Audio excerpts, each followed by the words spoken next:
ഷെയ്ബ കിച്ചണിൽ ഇന്ന് നമ്മൾ നല്ലൊരു ബ്രേക്ക്ഫാസ്റ്റ് ആണ് കാണിക്കുന്നത്. നല്ല ജീരക ദോശൻ്റെ റെസിപ്പിയാണ്. അപ്പോൾ നിങ്ങൾ ഇതുവരെ ഇത് കഴിച്ചിട്ടുണ്ടോ എന്ന് ഒന്ന് പറയണം കേട്ടോ. നിങ്ങൾ ഇതുവരെ എങ്ങനെ ഉണ്ടാക്കിയിട്ടില്ലെങ്കിൽ എന്തായാലും ഒന്ന് ഉണ്ടാക്കി നോക്കിക്കോളൂ. അടിപൊളി ടേസ്റ്റാണ്. നമ്മൾ ഇതുവരെ കഴിച്ചിട്ടുള്ള ദോശയിൽ നിന്ന് ഒരുപാട് വ്യത്യസ്തമായിട്ടുള്ളൊരു ടേസ്റ്റാണ് കേട്ടോ ഇതിന്. അപ്പം വീഡിയോ ഫുള്ളായിട്ട് തന്നെ നിങ്ങളൊന്ന് കണ്ടു നോക്ക്. നിങ്ങൾക്ക് എന്തായാലും ഇഷ്ടപ്പെടും. അപ്പോൾ ഇഷ്ടപ്പെടുവാണെങ്കിൽ ഒന്ന് ലൈക്ക് ചെയ്യുകയും സബ്സ്ക്രൈബ് ചെയ്യുകയും ഒക്കെ ചെയ്യണേ. ആദ്യം തന്നെ അരി ഒന്ന് കുതിർത്തെടുക്കണം. അപ്പോൾ അതിനായിട്ട് നമ്മളിതാ സ്റ്റൗ ഒന്ന് കത്തിച്ചെടുത്ത് നമുക്ക് വെള്ളം വെച്ച് കൊടുക്കാം. വെള്ളം ഒന്ന് ചൂടാക്കാൻ വെച്ച് കൊടുക്കണം. ഇനി നമുക്ക് അരി ഒന്ന് അളന്നെടുക്കാം. പിന്നെ ഇതൊന്ന് കുതിർത്ത് വെക്കുകയാണ് ആദ്യം തന്നെ ചെയ്യേണ്ടത്. ഒരു 8 മണിക്കൂറെങ്കിലും നമുക്കൊന്ന് കുതിർത്ത് കിട്ടണം. വെള്ളത്തിൻ്റെ ചൂടിൻ്റെ കണക്ക് നമ്മളിതാ കൈയൊന്ന് കുത്തിക്കഴിഞ്ഞാലുള്ള ഒരു ചൂടുണ്ടാവുമല്ലോ, ആ ഒരു ചൂട് മാത്രം മതി കേട്ടോ. ചെറുതായിട്ടൊന്ന് ചൂടായാൽ മതി. അത് ചൂടാവുന്ന സമയമാകുമ്പോഴേക്കും നമുക്ക് അരിയൊക്കെ ഒന്ന് എടുത്ത് വെച്ച് കൊടുക്കാം. ഞാനിതാ ഒരു പാത്രം എടുത്ത് വെച്ചിട്ടുണ്ട്. ഇതിലേക്ക് നമുക്ക് അരി ഇട്ട് കൊടുക്കാം.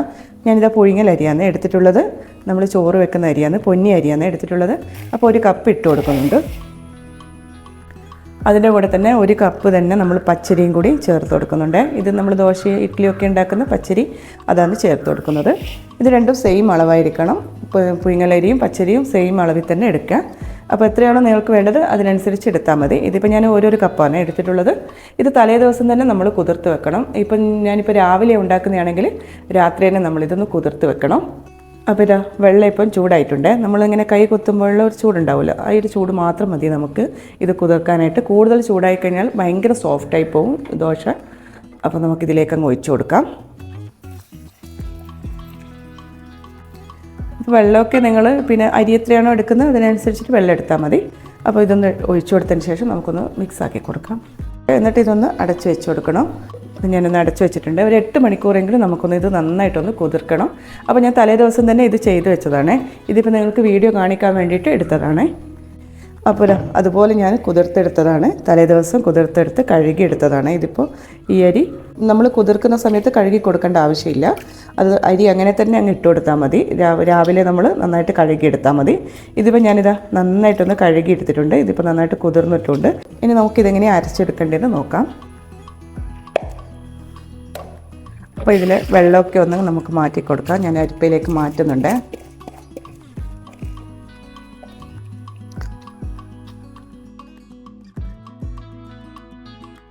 അപ്പോൾ അരിയിലേക്ക് നമ്മളിതാ ഇനി ഇട്ട് കൊടുക്കുന്നത് ഉള്ളിയാണ്, സവാളയാണ്. ഇതിന് പകരം നിങ്ങൾക്ക് ചെറിയ ഉള്ളി എടുക്കാം കേട്ടോ. അത് കുറച്ചും കൂടി ടേസ്റ്റ് ഉണ്ടാവും. എൻ്റെ കയ്യിലിപ്പോൾ ഇല്ലാത്തതുകൊണ്ടാണ് ഞാൻ സവാള എടുക്കുന്നത്. അപ്പോൾ ഒരു മീഡിയം സൈസിലുള്ള ഒരു സവാളയാണ് കേട്ടോ ഇത്. ഒരു വലിയ ഉള്ളി എടുത്തിട്ടുണ്ട്. ഒരു മീഡിയം സൈസിലുള്ള ഒരു ഉള്ളി ഇതുപോലെ അങ്ങ് ചെറുതായിട്ട് കട്ട് ചെയ്തിട്ട് അങ്ങ് ഇട്ട് കൊടുത്താൽ മതി. അതുപോലെ തന്നെ നമ്മളിതാ തേങ്ങയും കൂടി എടുത്തിട്ടുണ്ട്. ഇതിപ്പോൾ പിന്നെ ഒരു തേങ്ങ, ചെറിയൊരു തേങ്ങയുടെ പകുതിയോളം ഉണ്ട് കേട്ടോ. നിങ്ങളുടെ ഇഷ്ടം പോലെ എടുത്തു കൊടുത്താൽ മതി. കാരണം ഓരോരുത്തർക്ക് തേങ്ങ പറ്റാത്ത ആളാണെങ്കിൽ കുറച്ച് കൂട്ടി കൊടുത്താൽ മതി. എന്നാലും തേങ്ങയൊക്കെ ഈ ഒരു അളവിൽ തന്നെ ഇട്ട് കൊടുക്കുമ്പോൾ നല്ലൊരു ടേസ്റ്റാണ്. ഇനി ഇതിലേക്ക് നമ്മൾ ഇതിൻ്റെ മെയിൻ ഇൻഗ്രീഡിയൻസായ വലിയ ജീരകമാണ് ചേർത്ത് കൊടുക്കുന്നത്. അത് ഒരു ടേബിൾ സ്പൂണ് ചേർത്ത് കൊടുക്കുന്നുണ്ട്. ഇത് സ്കിപ്പ് ചെയ്താൽ ചേർത്ത് കൊടുക്കണേ, എന്നാലാണ് ഇതിൻ്റെ ഒരു ടേസ്റ്റ് ഫുള്ളായിട്ട് നിൽക്കുന്നത് ഈ ഒരു ജീരകത്തിലാണ്. അപ്പോൾ സ്കിപ്പ് ചെയ്യാതെ അത് എന്തായാലും ചേർത്ത് കൊടുക്കണം. ഇനി ഇതിലേക്ക് ആവശ്യമായിട്ടുള്ളത് ഉപ്പും കൂടി അങ്ങ് ചേർത്ത് കൊടുക്കാം. എന്നിട്ട് ഇത് നന്നായിട്ടൊന്ന് നമുക്കൊന്ന് മിക്സാക്കിയതിന് ശേഷം ഇത് അരച്ചെടുക്കണം. കുതിർക്കുന്നത് മാത്രം ഒന്ന് ശ്രദ്ധിച്ചാൽ മതി. കൂടുതൽ വെള്ളം ചൂടായി പോയി കഴിഞ്ഞാൽ ഇത് ഭയങ്കര സോഫ്റ്റായി പോവും. നമുക്ക് പിന്നെ ദോശക്കല്ലിൽ നിന്ന് കിട്ടുകയും ചെയ്യില്ല. അപ്പോൾ ആ കുതിർക്കുന്ന വെള്ളം ഒന്ന് കൈകുത്തുന്ന വെള്ളം മാത്രം മതി. കൈകുത്തിയാലുള്ള ആ ഒരു ചൂടില്ലേ, ആ ഒരു ചൂട് മാത്രം മതി. അപ്പോൾ ഞാനിത് മിക്സാക്കി എടുത്തിട്ടുണ്ട്. ഇനി നമുക്ക് അരക്കുന്നതിലും കൂടി ഒന്ന് ശ്രദ്ധിക്കാനുണ്ട് ഇതിൽ. ഞാനിത് മിക്സിയുടെ ഒരു ജാർ എടുത്തിട്ടുണ്ട്. ഞാനിതിപ്പോൾ തേങ്ങ ഒന്ന് ഒതുക്കിയെടുത്തതാണ്. അപ്പോൾ അതിലേക്ക് അങ്ങ് ഇട്ട് കൊടുക്കാം. ഇത് അരക്കുന്ന സമയത്ത് നമ്മൾ കൂടുതലായിട്ട് അങ്ങ് അരിഞ്ഞ് പോവണ്ട. നമ്മൾ ദോശക്കൊക്കെ അരക്കുന്നത് പോലെ നന്നായിട്ട് അങ്ങ് അരിഞ്ഞ് പോവണ്ട. ചെറിയതായിട്ടൊരു തരിതരിപ്പോട് കൂടിയിട്ടാണ് നമ്മളിത് അരച്ചെടുക്കേണ്ടത്. ഇനി ഇതിലേക്ക് പാകത്തിനുള്ള വെള്ളം ഒഴിച്ചു കൊടുത്ത് നമുക്കിതൊന്ന് അരച്ചെടുക്കാം. അപ്പോൾ ഞാനിത് അരച്ചെടുത്തിട്ടുണ്ട്. ഇതിപ്പോൾ കണ്ടോ, കൂടുതൽ അങ്ങ് അരിഞ്ഞ് പോയിട്ടില്ല. ചെറിയൊരു തരിതരിപ്പോട് കൂടിയിട്ട് വേണം നമ്മളിത് അരച്ചെടുക്കാനായിട്ട്. എന്നാലാണ് ഇതിൻ്റെ ഒരു ടേസ്റ്റ് ഉണ്ടാവാൻ. അപ്പോൾ നമുക്കൊരു ബൗളിലേക്കും ഒഴിച്ചു കൊടുക്കാം. അടുത്ത ട്രിപ്പും കൂടി ഒന്ന് അരച്ചെടുക്കാം. ഈ ഒരു സമയം കൊണ്ട് തന്നെ നമുക്ക് ദോശക്കല്ലൊന്ന് വെച്ച് കൊടുക്കാം.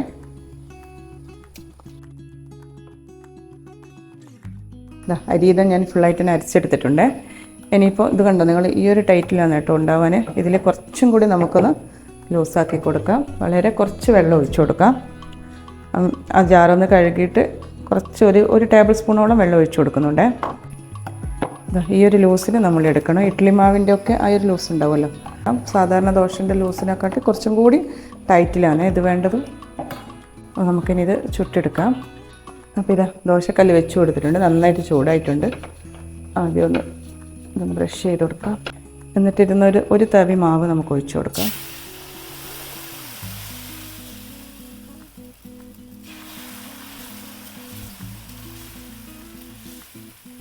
ഇത്തിരി തടിയോട് കൂടിയിട്ട് തന്നെയാണ് ഉണ്ടാവാൻ ഈ ഒരു ദോശ.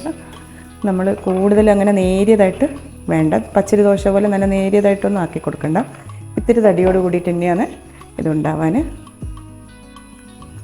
നമ്മളിതാ കുറച്ച് നെയ്യ് ഒന്ന് പുരട്ടി കൊടുക്കുന്നുണ്ട്.